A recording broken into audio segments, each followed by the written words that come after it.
Welcome to the show. I'm David Nelson, the Money Runner. Maverick, Top Gun. I can't think of a more fun story to do this week. Top Gun Maverick has returned to the big screen after 36 years, since 1986. There are millions of Top Gun cult fans, and I'm certainly one of them. Fans and critics that have seen the movie are calling it one of the best ever. And given the early figures that we're seeing, it might play out that way in the box office as well. So how does a Hollywood movie become a foreign policy tool and geopolitical flashpoint? Let's find out.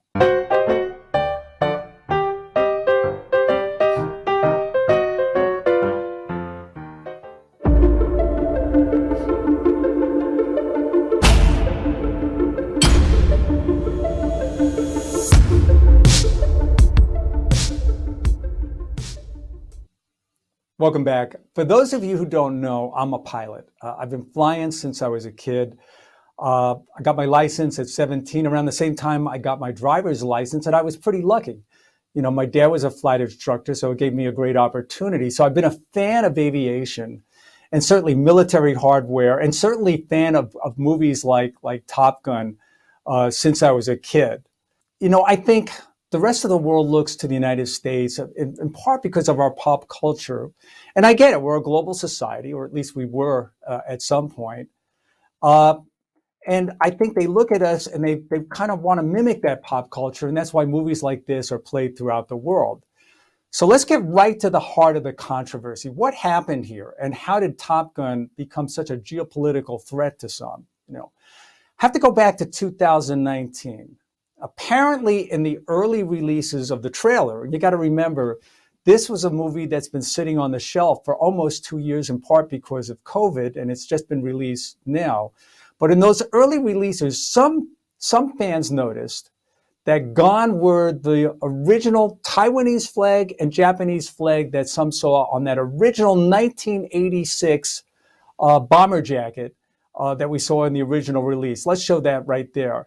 As you can see there's the Taiwanese flag and the Japanese flag. Now show a comparison of the two. You can see that suddenly they're missing. Why? Well, do the math. Every business wants to have access to the Chinese consumer.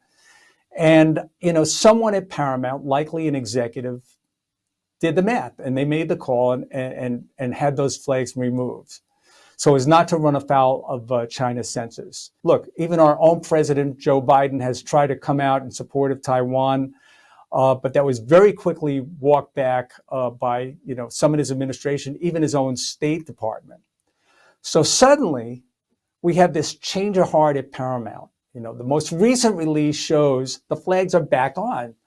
And fans in Taiwan, when they first saw the movie, just went wild because suddenly they're seeing, that flag on there, and they were pretty excited about it. I think what's happening here is that Hollywood is finally getting the message that appeasement may not be worth the effort. Even the Wall Street Journal wrote that Chinese tech giant Tencent, and this is a mammoth company inside of China, and an early financier of the project. They were, one of the backers way back when this was first being filmed. But I think they did not want to run afoul of the Beijing government. I think they understood it would be viewed on quite poorly. And I think, or rather I doubt, President Xi wants to see American military technology and power streaming across the screens of China with Chinese citizens cheering Tom Cruise. It's not an image he wants, especially given the fact that China's economy is kind of struggling right now, and President Xi is about to set himself up to run for an unprecedented third term, and some even in China are starting to call him emperor for life. Even here in the States, the sentiment has shifted dramatically. And I'm not talking about companies as much or Paramount. I'm talking about American citizens. If you did a poll 7-8 years ago, by and large, the viewpoint towards China, while fearful maybe, was somewhat positive. I think a lot of people viewed China as a formidable competitor. That would be the word that would be used. But somebody that was going to be an economic powerhouse and somebody that an economy they wanted to do business with. I think today that has shifted.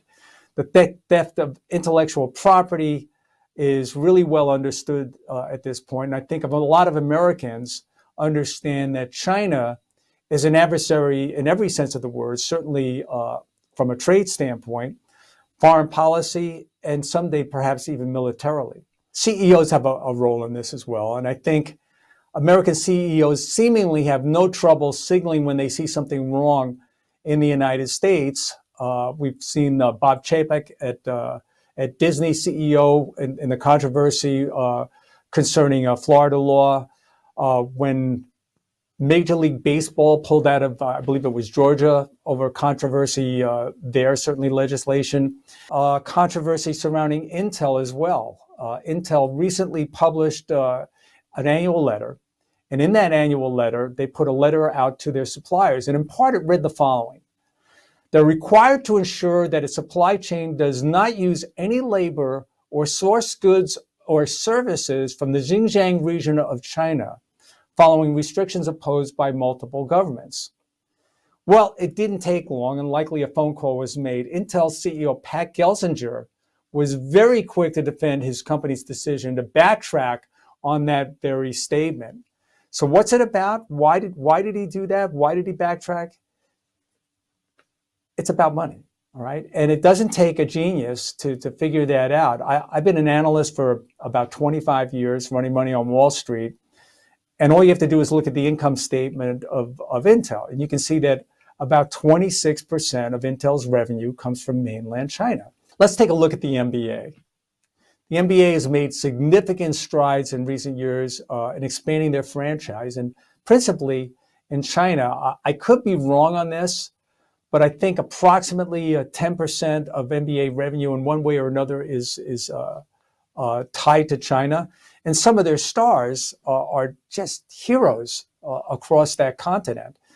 So it's a very important franchise for them, and certainly very important for the players as well in terms of extra income. That relationship was put on the line in October of 2019. It's a couple of years ago. But back then, Houston Rockets GM or general manager Daryl Morey posted a tweet that read the following: "Fight for freedom, stand with Hong Kong." Back then, there was a significant protest in Hong Kong over the draconian oversight from China. Well, it didn't take long. By the end of that weekend, Chinese officials had reached out to NBA Commissioner Adam Silver, asking him to fire Morey for his comments. And it wasn't just the Chinese going after him. NBA star and billionaire LeBron James was very quick to push back. Was it about money for him? I don't know. But he pushed back, saying that Daryl Morey wasn't educated on this subject. It's a pretty big statement. I'll give him the benefit of the doubt. I don't know quite his motive. The backlash here in the States was pretty quick. Rare bipartisan support. It's not very often the left side of the aisle and the right side of the aisle kind of meet. But both sides of the aisle struck out support for Daryl in those comments. Again, the fear is about money. And it's not just Wall Street. It's not just a Hollywood icon like Paramount. It's about us as well.